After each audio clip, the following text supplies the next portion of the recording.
Ikkinchidan qizingizni menga bering deb rosa borganimda bermagansiz. Boshimda ko'tarib olib yurardim. Usta, men keldim. Alaykum assalom. Keldingmi?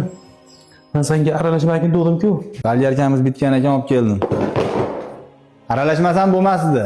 Birinchidan kuyovingiz, meni sinfdoshim. Ikkinchidan qizingizni menga bering deb rosa borganimda bermagansiz. Boshimda ko'tarib olib yurardim. Erkakmish-a, shunchalik ham uradimi? Momatalag'ini chiqarib yoribdi. Ana chiqing, so'rida o'tiribdi qizingiz.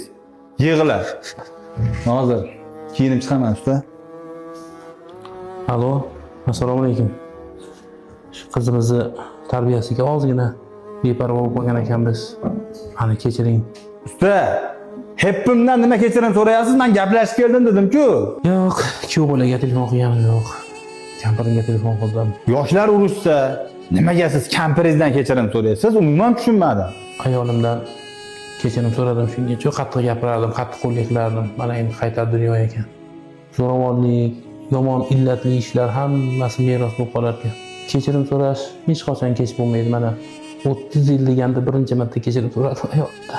Lekin bundan ham og'iri o'zi qilgan xatolaringni farzandingda ko'rish juda og'ir ekan. Bu gapingiz bilan yana qaytarib tashab kelmoqchimisiz qizingizni? Necha marta tashab kelasiz yana? Ha, tashab kelaman. Endi bir oila bo'lish uchun ota-ona iloji yo'q ishini ichiga qo'yib yashar ekan. Ba'zida sherligini his qilib tursang ham sichqonga ta'zim qilishga to'g'ri kelar ekan. Ta'zim qilamiz kuyov bolamizga. Baxtli bo'lsa bo'ldi.